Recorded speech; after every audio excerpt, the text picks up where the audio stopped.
Good people don't smoke marijuana. I've known Larry for a long time. Quiet, numbskulls, I'm broadcasting. This is the Medical Marijuana Radio Show with Larry Love. Our love. I got something here for you and me. Oh yeah, it's a medical marijuana. Whoa, whoa. I got something here for you and me. Oh yeah, it's a medical marijuana. Whoa, whoa, whoa. Hello, everybody. Welcome to another edition of Medical Marijuana Radio. This week, we'll be talking to Marissa Twitchell and Zach Tehaney about plants over pills, also about certain brands that they represent in California. Branding is a very important thing, and brand loyalty especially. Don't forget my Friday and Saturday night Clubhouse show, Late Night with Larawana, every week at 9 p.m. California time, midnight on the East Coast. We have Late Night with Larawana. It's sort of a hangout, and we discuss cannabis. So join us, won't you? So right now, I'm going to introduce Marissa Twitchell and Zach Tehaney right after this. This is the Medical Marijuana Radio Show with Larry Love. Our love.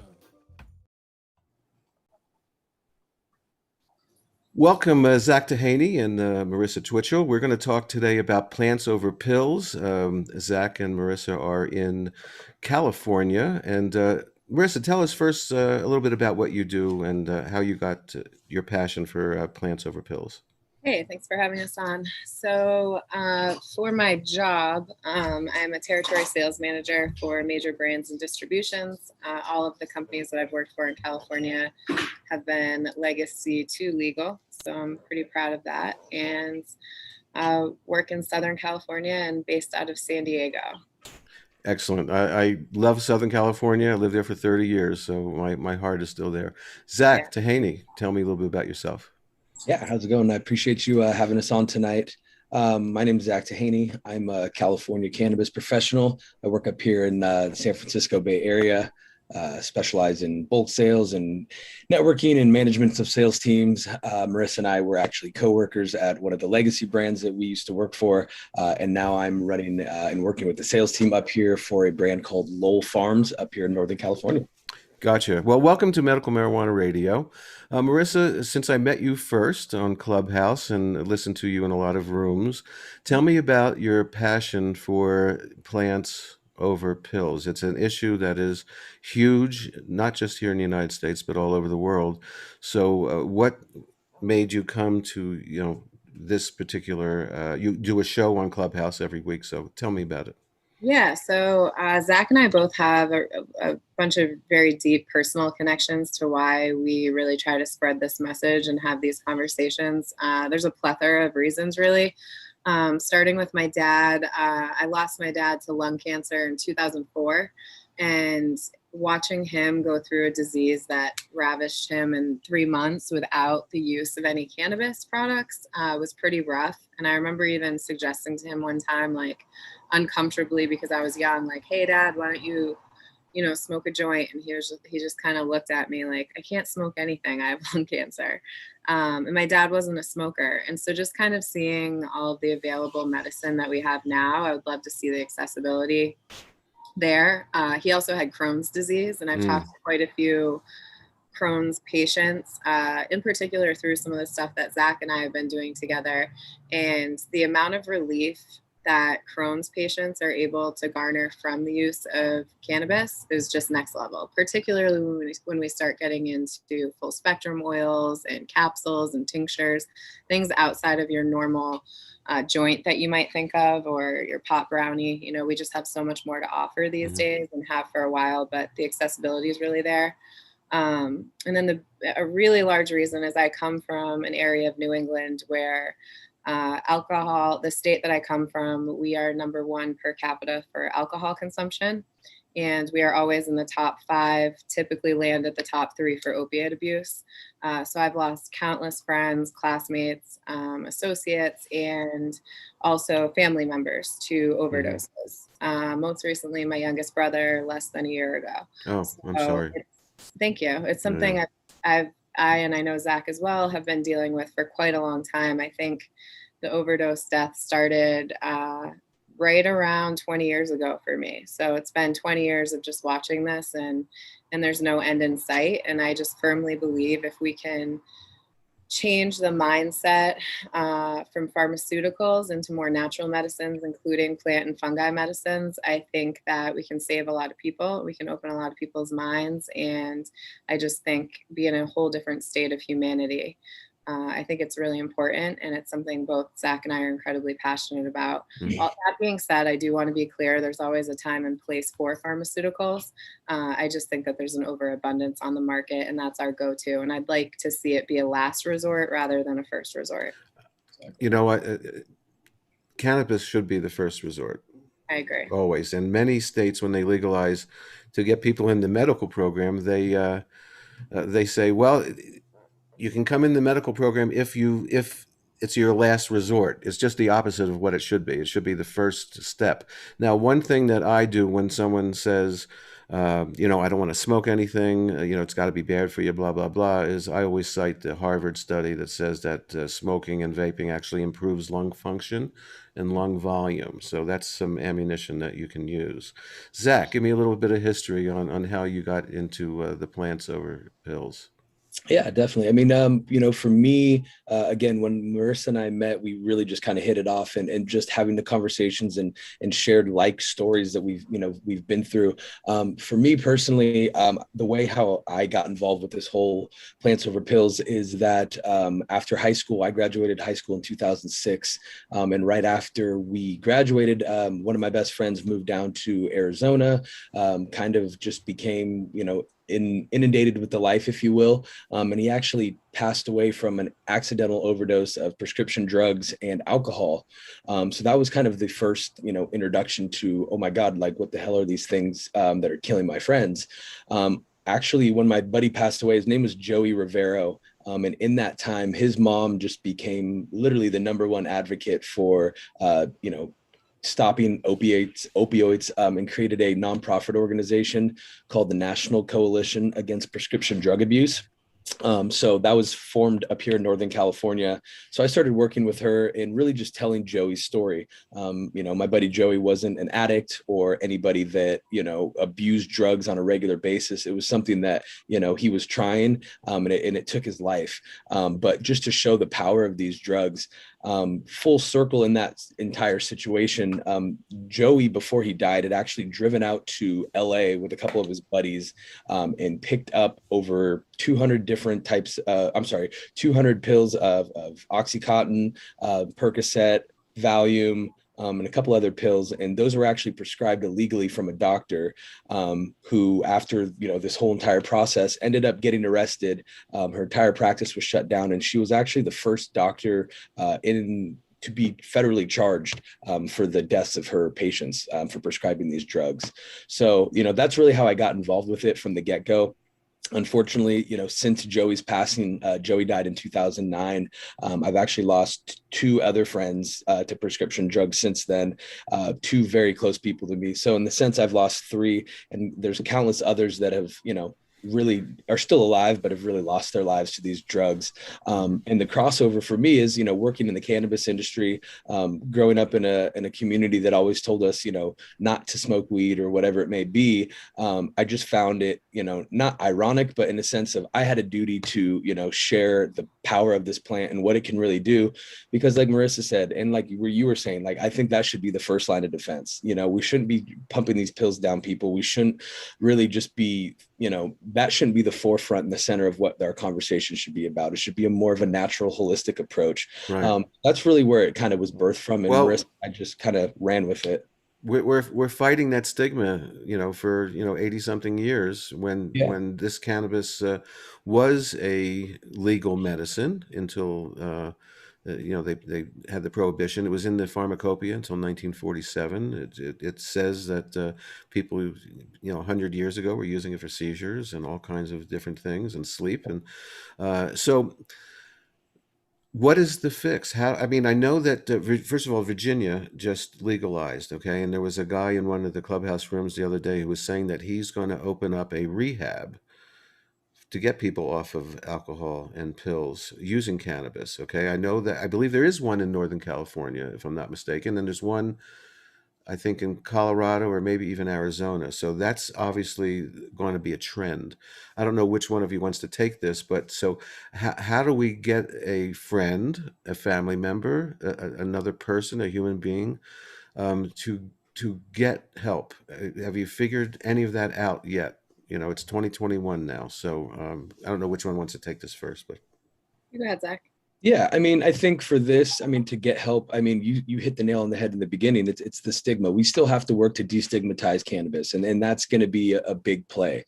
And until we do that, that's going to be the deciding factor if somebody chooses to do cannabis or not. Now, there's a lot of different situations. There's not one fits all, but in a lot of the situations where people are literal addicts, maybe they already use cannabis and they don't feel that is what's going to help them get to where it needs to be. But I think the education piece is going to be huge, right? We know that it's more than just getting high and getting stoned. It's the full spectrum. It's the entourage effects that you get from this plant that are really going to be the benefits that are going to help you. I don't think either of us have the answer of, hey, how are we going to push or not push, maybe direct, people that are struggling or looking for help to maybe turn to cannabis. But I think the industry itself is kind of doing that, right? We're always coming out with new, different products, different ways to ingest cannabis. And I think if we can find a more suitable way that maybe is more, PC than smoking an actual joint, maybe more people will be apt to try it. For example, I work for one of the companies or one of the brands that we carry. It's called Kin Slips, and it's actually a sublingual. If you could think of just like a Listerine strip, and you actually put it under your tongue, and that's how you can actually get cannabis into your system. Things like that, and just being innovative with how we ingest the product, I think is going to open up a lot more doors for people who were once a little bit more hesitant. Can you tell me about that product, the strips? Is it distillate that's in there? How is it infused? And it is. There's actually a bunch of different ones. I actually have a couple of them right here, and I mean they're little as simple as this. You could literally use these and fly with these. I mean, I obviously don't condone that, but I mean they're simple enough to travel with. They're simple enough to consume. The guys who make these, they're based out of Richmond. Just a really great group of people that have just trying to been on the forefront of definitely the sublingual game, but definitely just trying to, like I said, break down the stigma and be able to enjoy their cannabis anywhere. They have a full spectrum line that they are dropping. They are in the process right now of doing some like live diamond extracts in order to make some of their new strips. So they're just really always working on to try to build with this sublingual product. But I just use those as an example. I mean, we work with several other companies that just do, wonderful, wonderful forms of cannabis other than, obviously I'm a plant guy. I love to roll up a joint and smoke it, but I'm a day-to-day user where people who are maybe looking for an alternative to, just call it pills or anything like that, may not be so comfortable to do so. So to have a form in which they can ingest the cannabis is huge. Are those strips water soluble or, Yes. or they are? So that's the nanotechnology. Correct. Yes. Okay. So for instance, like one of those packets that you just showed, you're welcome to show it and show the front if you like.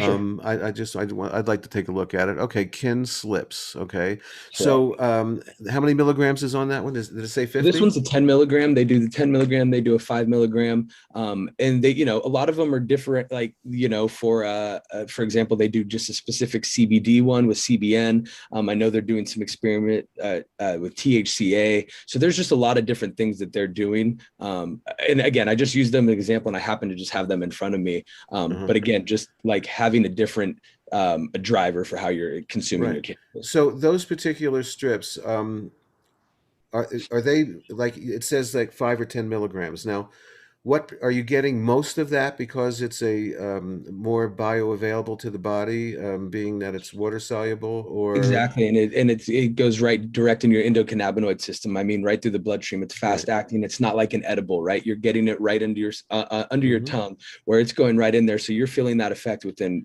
10 minutes. All right. So you brought up it's not like an edible. So is the effect like an edible? Do you get the same high? Let's call it. I mean, we're talking recreational and medical now. So Definitely. so if you give me an example of what's your dosage for an edible?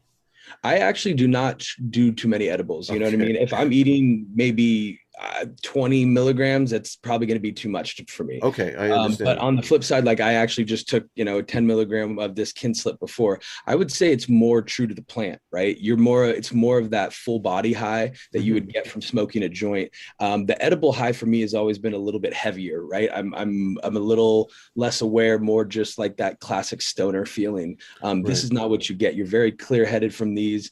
They have a very good ratio in terms like another one that they do is the Park Life, which is a 10-to-1 CBD to THC.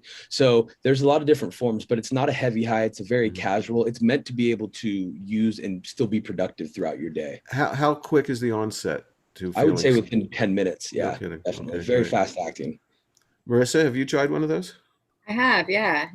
I back up pretty much everything Zach said. They're pretty quick onset. I think for me it was like 15, 20 minutes. They're discreet, so I think that's huge for a lot of people. There's no smell, there's no hiding anything. Like Zach said, it looks like a Listerine strip. You can keep it in your pocket, keep it in your purse, and use it in the grocery store if you need. So I think it's a good, accessible product. How long does it take to dissolve under your tongue? Within seconds. Yeah, Really? 30 Okay. seconds. Yeah. And 30. so what is it? A cellulose that Yes, it's on? exactly. Cellulose plant paper. hmm So What does 10 milligrams retail for? these actually come in, these are actually single just divider ones. I thought I had a pack. They used to be, I do. Here you go, right here. So these are actually what they come in. So this is like what would be their these are their creativity. So they're actually just like a small tin that you would maybe see like mints in. Sure. Something like that. Altoids or something like that. Yeah, something okay. very simple like that. So these, whoops, I lost my screen there. So these probably retail anywhere between, I'd say, well, you get the pack of what, 10, 15 in here. So you get these, probably retail about $25. $25 for how many total milligrams? Maybe 100? Yes, 100 milligrams. Okay. All right. Yeah. So 10 strips of 10, let's say. Okay. So my question is this, okay, because it's important for people to help their friends and family who we're close to that are having problems, okay? So obviously you can't tell them just to stop and use cannabis. It's got to be some kind of a weaning off situation. So Marissa, have you worked with anybody and tell me how that goes? Let's say, I come into your room on Clubhouse and I say, listen, I'm hooked on painkillers. How should I get started on cannabis? I've never had cannabis before. Yeah, so that's super tricky because obviously I'm not a doctor, so I always have to preface that I don't have any medical degree, but I can always let people know what I would do or what I've seen be helpful for other people. And typically, if someone is a non-cannabis or non-fungi user, they haven't really dabbled. I've found that even if someone incorporates cannabis or fungi medicines into their life while they're still an active user, it almost naturally lessens some of that activity. Not always, but I found that it does lower the need and or want some of that addiction process. Sorry, something's coming on my screen. But I did want to go back to your question of how do we kind of get people to get the help that they need. And I think, like Zach said, the destigmatization is the biggest part of it. And I think the more conversations that we're having just like this, where it doesn't, a lot of us grew up with cannabis or weed was the gateway drug. And I fight super hard that no, it's like the exit drug, right? Well, it's the gateway out of harder drugs. Thank you. Or I like to Okay. say exit drug. Yes, I've been using that, it's a gateway drug. It's a gateway out of hard drugs that are messing people up. Exactly. So you're welcome to use that. So I guess my question is, have you seen someone, either one of you, have that problem personally, that you use cannabis to get off, or you just, know of people in your life? Okay. Yeah, no, not fortunately, I have never had any drug No. issues, knock on wood, Right. just simply a cannabis user. So I have no personal experience with it, Right. but I do know people that I've encountered or worked with through the National Coalition that, I may have grown up with, that have kind of went down that path, and they may or may not talk about it, but I do know that they're using cannabis.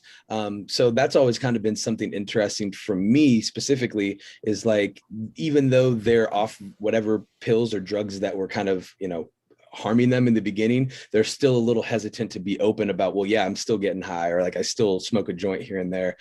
So again, we need to work to destigmatize that and make sure that, you don't look anything, you see somebody smoking a cigarette, you're not, people may have their opinions about tobacco, but you're not going to look at them like you're a crazy person. We need to be able to have somebody who's smoking a joint in public or wherever it may be in an open space, and not have them be looked at as a criminal or somebody who's doing something illegal. Right. And So New York City is doing a good job of that. You can smoke openly on the street there, and that's huge. yes, yes. Yeah. Well, I was smoking openly in Manhattan probably 40 years ago, walking down the street in the 70s, but that's a whole nother story. So have you heard, I mean, I know there's successful stories out there of people that have done this. My interest and my question is, how have they done it? Do you know, Marissa, have you talked to, do you have a friend or somebody? Yeah. Can you tell me about that? Yeah, I have a lot of stories. Some of them can be something like they went to rehab and they got out of rehab and it was just a natural progression where they picked up cannabis. Some people have, something happened, like they travel to Costa Rica and they do an ayahuasca ceremony, and then the next thing you know, we also have a thing out here called Cali sober. I keep meaning to say it's a new saying, and California sober means you're not doing any hard drugs and you do not drink alcohol, but you do partake or possibly partake in cannabis and mushroom use. So that's pretty interesting. That's kind of a cool thing to see, that shift where people are comfortable just being like, I've seen it at quite a few cannabis events where there typically is alcohol around and people are like, no, thank you, but I'm California sober or Cali sober. So that's kind of interesting to see that, where it's an accepted way of like, being proud of and maintaining your sobriety with the use of plant and fungi medicines. So I have zero experience with fungi. Mm-hmm. Okay. I am old enough that I should have had some because everybody around me was, but it was never something that I got into. So obviously, fungi and psilocybin is becoming more and more accepted now. I did a show about a month ago with a Dr. Michelle Ross, and she has a mushroom page on Facebook, and she's a neuroscientist, and she uses cannabis and mushrooms and so forth. So it's definitely something that is going to be proliferated in the near future. It is as we speak. So do you have experience with fungi, Marissa? I have pretty extensive experience. Yeah, I'm definitely not an expert by any means. Don't claim that whatsoever, but I have done quite a bit of reading and studying up on it, and I am a very frequent user. So that is where the medicinal benefits of mushrooms have really helped me with things like anxiety and depression. You can look up studies, and they actually increase gray matter in the brain. They're neuroregenerative. Oh, that sounds like cannabis.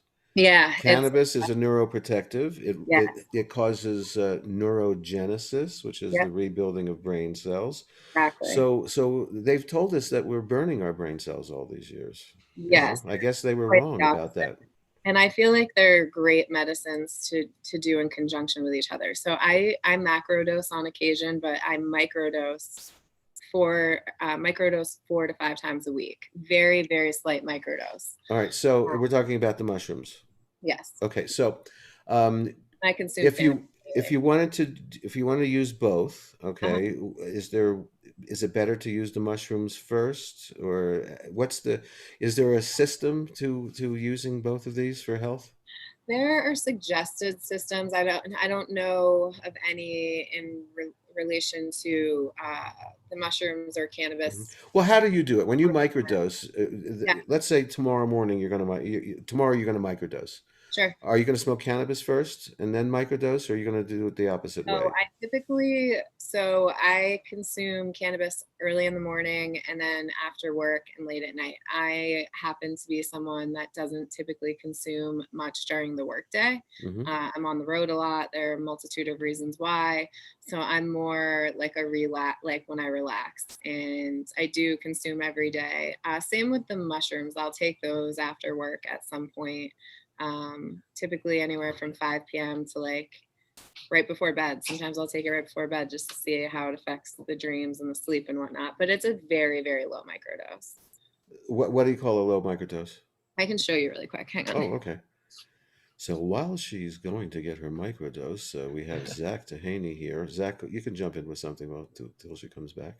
Yeah, no, I mean, I also don't have much, knowledge of fungus, but or fungi. And when I met Marissa, she was a huge advocate for it. So to see her just speak and spread the knowledge of it has been pretty cool. So I'm actually interested to see what she has here.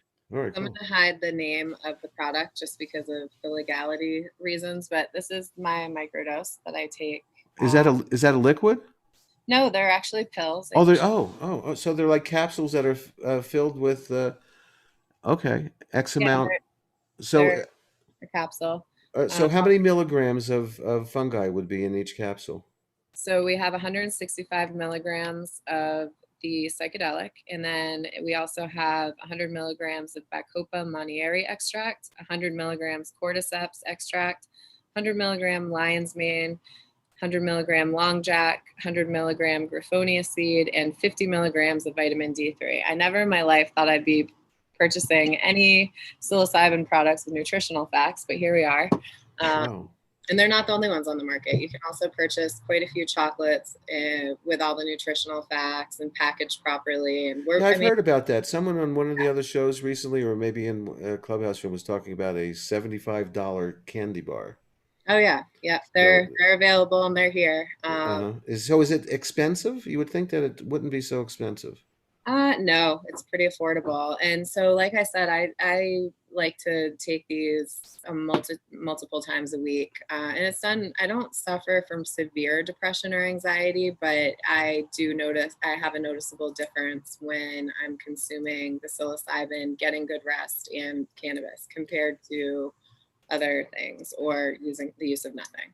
I've been told that one microdose or one dose of fungi can actually help somebody with depression and anxiety for maybe up to a year. That's what they say. I don't know I don't know enough about that. I haven't experienced that. I have read some end of life studies that it's been a game changer for, particularly the end of life, which I think is just so amazing. Yes. Well, that's definitely, I mean, it's legal now in many states to use cannabis and psilocybin as end of life. And of course, end of life, wanting to go out on your own terms and so forth is becoming more legal. We just passed a law here in New Mexico, this year. So let's just, Marissa, if we could get back to, you said you have a story of somebody who was successful in going to rehab, coming out and using cannabis. Can you just tell me how that went, please? Yeah, I have quite a few. I mean, there's many different stories. There's no one that's sticking out in my mind, but again, it's just, I think that the use, having cannabis accessible to you for a state of relaxation. I mean, like we talk about pretty consistently, we want to get away from the idea of like the medicinal and the recreational. At the end of the day, even if you're using it to calm yourself down, that's medicinal in some aspect. So I don't have any like very specific anecdotal stories there, but I do know quite a few people that use cannabis to successfully stay away from things such as opiates and alcohol, for sure. Zach, do you have a story of somebody that you can tell us?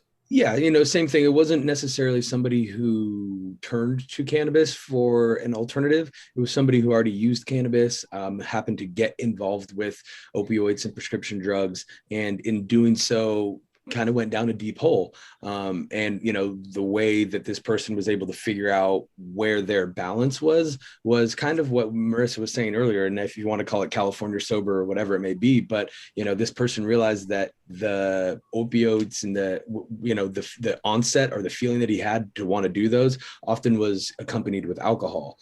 So it was able to, but he never really had that when he was consuming cannabis. So really just kind of leaned on cannabis a little bit heavier than he had in the past. And at that time was able to really kick, first the alcohol and then the pills as well. So now I actually just saw him not that long ago and completely healthy, changed his entire lifestyle around, became a vegan, does still suffer with, the daily, once an addict, always an addict in a sense. Yeah, he still has his wants, but he does cope with them through meditation, through cannabis use. And so I'm really proud of him, just being able to still understand that he has an issue, but also know and be aware of himself that cannabis wasn't the issue and that it was actually, helping him with his addiction issues. Okay, so before we switch subjects into branding, which you guys are involved with, and I want to talk about that because there's nothing more important. Anything else just to finish up? Using cannabis to help someone who has a problem with harder drugs. Do we? Yeah. I mean, at the end of the day, it's really just being open and honest with yourself. You know what I mean? At the end of the day, if you want to get help, you're going to be the person that needs to want to do it. Right. And if you can have as much education as possible out there or throughout that process, I think cannabis is a very good, thing to get these people educated on. If you're struggling with some sort of addiction or opioids or otherwise, I think cannabis is a very good tool, a good medicine to turn to and actually explore as a first option, opposed to, like we've always said, a last option. Right. Well, it'll be interesting to see how this gentleman in Virginia makes out with his clinic. Yep. And the other two clinics that I know of that are currently going on. So I implore everybody out there, if you have a family member, a son, brother, husband, wife, anybody, a vet that is having problems, obviously it's hard to get people into rehab, but cannabis seems to be a way out. So I appreciate the fact that you guys, are proliferating that end of cannabis and so forth, because there's many sides of cannabis. I use it medicinally. I know some people say it's all medicinal use, but every once in a while, even though I'm getting a medicinal benefit from it, I use it recreationally because I need it right then. You're at a social gathering and so forth. So brands are, the most important thing in cannabis, because cannabis is just cannabis unless you make it something else. So which one of you would like to start talking about, how things are branded and how, I'm guessing you help get things into dispensaries and so forth, right, Zach? Yeah, definitely. I'll love to start off with this. I work for a company called Lowell Farms here in Northern California. And I think if anything, that's what we're known for, our packaging and branding, right? It's a story that can be told. It's something that can appeal to the consumer prior to them even trying your product. Now, that doesn't always mean that your product's going to be great. So you as a company have to be able to provide that. But it takes time. And I'm very proud of the company that I work for and the fact that there was some issues in the beginning of having wonderful packaging and great branding, but not a quality product. And I know, and I've seen firsthand how much that's changed. So I think the branding aspect of it is huge, because in any, look at any market in the United States or in the world for that matter, you people identify with the brand. I think it's a little bit of a different situation in cannabis, because a lot of the people, especially people like myself and people that came from pre-legalization, it wasn't about a brand, it was about a strain. What strain do you like, and that was really more where the loyalty was. So the branding aspect in legal cannabis is something that's very new, but I think it's something that's important. There's a lot of people out there that are doing it great. Mario over at Stravinsky, you see anything orange in cannabis, you're thinking of their brand. So that's a really good, example right there, and of just how important it is. You know what I mean? you want people to identify with your brand, and that's Right. how we're going to be able to spread from California into different states, and eventually that's what it's going to come down to. There's going to be the big players, and people are going to see those brands wherever they are in whatever state, and hopefully that each of those brands can not only, you know, create that feeling to the consumer, but also have a good product. You know what I mean? At the end of the day, we want to be known, but you know, let's not forget what this is really all about. You know, Right. It's about the plant, and it's about cannabis, and providing a good quality tested product for anybody that wants to use it. And there's a lot of brands doing that. And unfortunately, there's some that aren't. But I think the majority of those, and the ones that are going to survive, are the ones doing it right. So is Lowell Farms actually like rebranding itself right now? Would you So say? actually, yeah, no, I wouldn't say rebranded. So the company that I worked for is Indus, and purchased Lowell Farms about 5 months ago. In that acquisition, we, you know, chose to take on their name. Look, at the end of the day, Lowell has wonderful branding, wonderful stories, wonderful, just, you know, everybody. If you look at a Lowell packaging, you know that it's quality, that there was care put into it, and so that was something that we were able. The way I look at it is, it was a great marriage. So we were able to provide vertical integration. We have state-of-the-art facilities where we're getting quality product, and now we're able to put it into something that's super well branded and beautifully packaged, that really just speaks to the consumer. Okay, so that, how many SKUs do you have?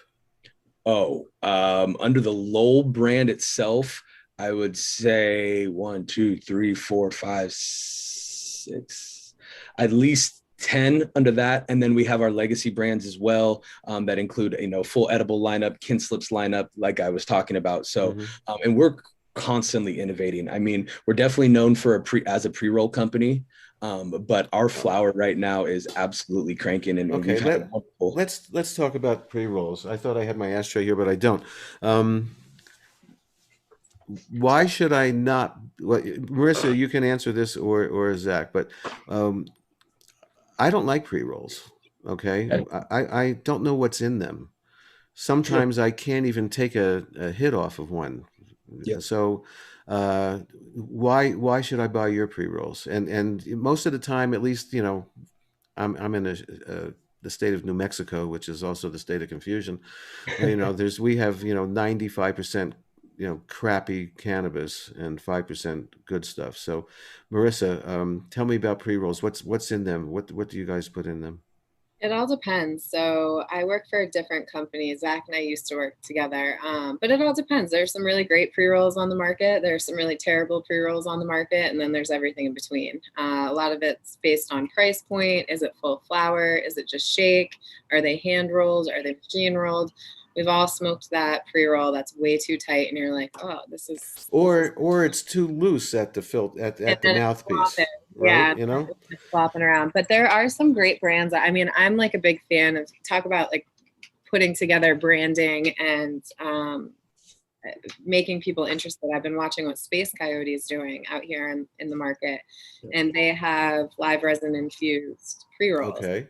And I love the packaging. They're at the events. They're cool guys. It makes me want to support the brand. Is the infusion on the inside of the joint, or is it on the outside? Inside. Okay, good. I mean, you know, in 1969, I was taking honey oil and putting it on a rolling paper and rolling it up. Oh, we okay? still do that. I do too. I do too, actually. Take the dabs. I've actually put a few diamond crystals in my joints as well. Yeah, you can find those. You can find the pre-rolls with diamonds in it. So what? Tell me about the infused pre-roll. What do they charge retail for that? I'm not sure. I don't sell that. How about you, Zach? Do you? So I mean, I love what Space Coyote is doing. Shout out to Scott. He's an amazing guy. I don't know what theirs retail for. I've seen them at a couple different price points up here in Northern California. All right, so let's start with a regular pre-roll that you're involved with, because you have. So I mean, the company that I work for. So I guess really what I'm like, we do two main things in terms of our pre-roll. We do like our single, 1 gram pre-roll that you're probably thinking of, that a lot of people pick up. But we also do an eighth pack is what we call them, or our classic smokes, right? So it comes in what Okay. you would think of as a traditional box or like a cigarette package. And I would hate to even call it that because it's so much more beautiful than that. Comes with, you got your 6 joints already pre-rolled. They're a cylindered roll opposed to like a cone that you see a lot nowadays. Smokes a little bit straighter, more like a filter if there was in there. I'm all for that, by the way. I've invested in domain names, and I think I have like pre-roll minis and stuff like that because I envisioned 5 years ago that people, once it becomes legal, are going to want to have a small one that they can do on the go, finish it up, not have to have a roach stash somewhere that when you go into a meeting it's going to smell or anything. So I'm all for the mini pre-rolls. I think That's funny you say that because we actually have another one that we call them our quicks. So it's the same packaging and actually comes in a 10. So you get 10 little minis, dog walkers, whatever you want to call them, and exactly for that situation. Well, when I was a kid, we used to call them pinners. Pinners, I remember that. Yeah, I remember that. And everyone used to joke with me about you always roll pinners. Why is that? Mm-hmm. And my answer is because when I'm smoking, I don't need to smoke a whole joint. There you go. Well, to kind of go back to go ahead, Marissa. Oh, I was just going to say it's so interesting, like the different dialects and what people say. Because back east where I grew up, we called pinners like anything, and there was no R in there. It was like a pinna. A pinna. Oh, well, you're probably from Massachusetts. Is that where you're from? That's north. But they're just very thin, so they could be the proper length, but they were just not a fat joint. I was like, "What are you doing rolling that?" Yeah. So, good. Well, I still roll them actually. So all right. So when pre-rolls, I guess I'll ask Zach. Is it printed on the container, on the packaging, whether it's flour or shake or whatever, or do people just have to ask?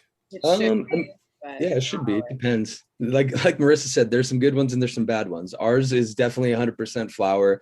A lot of our one of our strain specific ones, we state exactly what strain's in there. Mm-hmm. Obviously you can see the quality of the joint in itself. It's in a clear glass jar, so you can see the quality there. We also do blends for people that are a little bit new to cannabis, and we actually explain right on the box what percentage of flour. So if it was like we use like a Flow White and a Big Smooth, we're going to show you what percentages of which are in this blend of a joint. That's something that is a double-edged sword. Some people like it, some people don't. But I think for me, the big thing is like what you said, like you don't like pre-rolled joints. And I think a lot of the industry or people would probably agree with you.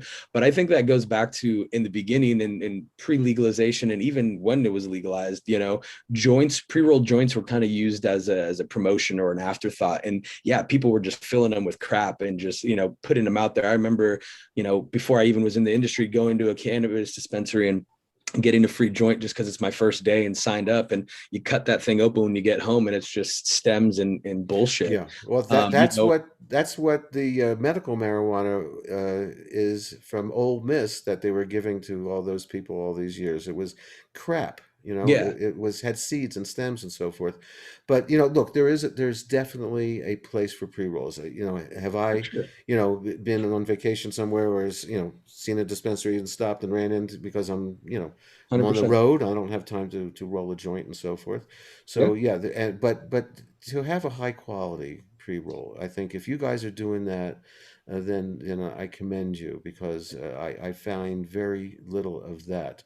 So are you're doing cartridges as well, either one of you?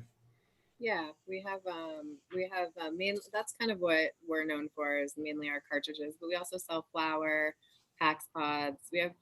We distribute for another brand. Okay, so who you can say who you work for and who your brands are. I want to promote everybody. Sure. Yeah, I currently work for Bloom Farms, based out of Oakland, California.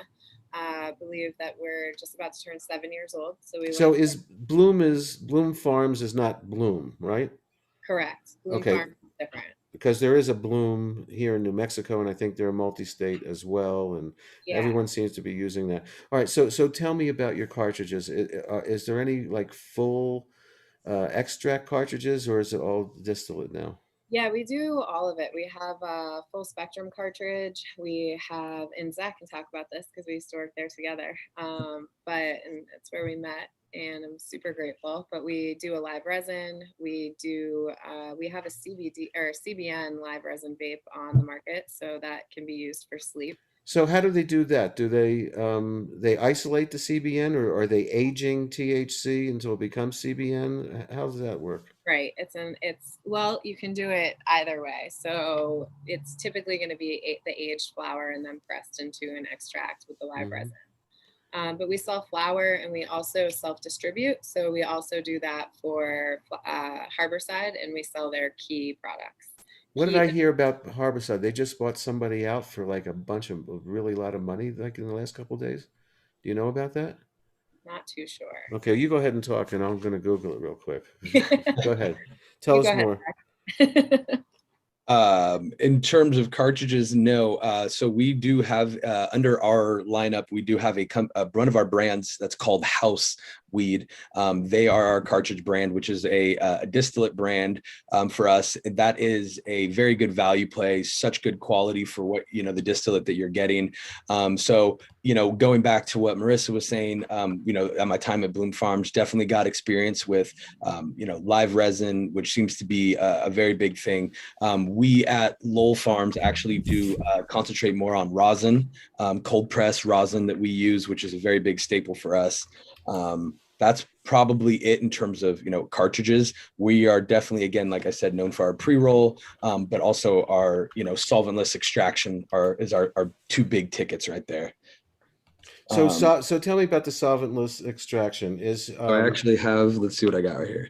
I got some of our bubble hash. Yeah, you guys did a good job on that. So yeah, we actually, we have our master extractor, Dan Yu, which if anybody gets a chance to check out his brand, Kaizen, this is, you could probably see it right here. This is some of his great work. And the man's just amazing. He is an absolute scientist, really knows what he's doing. He's been doing this for, over 20 years. And we're just so fortunate to have him on our team. And now that, we're, have acquired Lowell, he's just been able to take it to a completely new level. He's putting out some of his best work right now, and we're able to utilize it across the board in our age cured rosin, our live rosin, and then we do that for our cold press pens as well. So cold press pen, what is that? It's our verbiage that we use, but it's our live rosin pen. Okay. Yeah, so it would compete in terms of, obviously it's rosin, so your THC percentages aren't going to be as high as, say, like a live resin or, something that Marissa might be able to get for you, but it's more true to the plant, full spectrum. It's able to, I guess the way I would describe it is it's not going to be that 90% THC where you just get stoned off the pen. It's more of a fluid, even high at about a 70% THC level. So is that sold like a half a gram at a time? Yeah, half a gram at a time. And what's the manufacturer's retail suggested price on that? With those, it's about at 40 at the door. All right. Yeah, is the pen reusable? Yes, it is. The pen is reusable, and I wish I had because the packaging on it is absolutely beautiful. Let me see if I do. Hold on one second. Nope, I gave it away. But okay. A lot of our packaging, here's our bubble hash. You could actually see it's full quality magnet on the bottom here. Oh, nice. So the presentation that you're going to get with any of our products is just going to be top tier. What that test out to? This is actually our bubble hash right here. This is 50-ish? No, this one was at 60. Oh, really? Very good. Yeah. So, excellent. Again, so I hate to be just like talking about one brand because there's so many different wonderful brands out here, especially in California, right, that are at the forefront, that are really just like we said, breaking down the stigma of cannabis in whatever way possible. We mentioned, Space Coyote and Stravinsky earlier, and obviously you got your cookies and your Connected and your Alien Labs, but there's really wonderful people, Sunset Connected in San Francisco. I just want that to be known that there's more than just, one brand out there. There's a lot of different quality brands out there that are doing amazing work and providing, like I said, different forms of consumption, solventless extractions, just kind of thinking outside the box. Big picture, what they're doing is being able to, one, break down the stigma of cannabis and allow it for more people to kind of be open and open to try to consume it.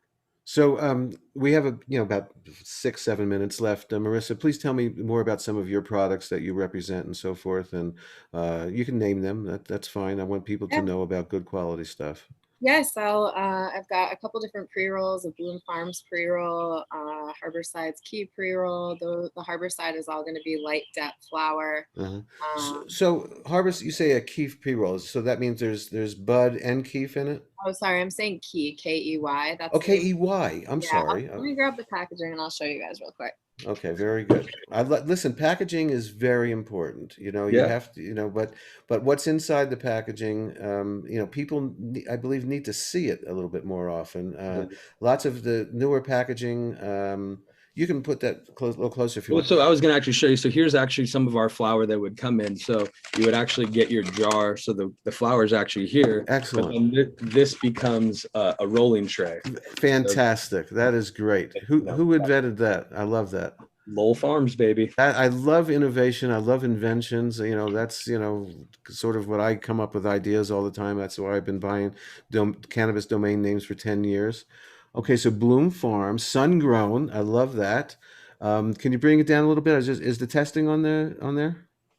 Yes, this is a low tester. This is 25% and it's our half ounce. This is going to be one of our live resins. Okay. Oh, look at that. This is more of our sun-grown flower. These are going to be our 8s. So do you also do indoor, or are you specializing in sun-grown with Bloom? So Bloom Farms only does sun-grown currently, and Harborside's flower is all going to be light depth. Excellent. Well, I couldn't find that particular news story that came out yesterday or today, but I believe they paid like maybe 40-something million for some company. And maybe one of you, maybe you could do. Can you Google that possibly? Okay, so Key, tell me. So the Key is the brand name. Yep, this is the flower coming out of Harborside that we sell and help those guys distribute. So what does Key mean? I don't. I'm a name guy, so I was just wondering.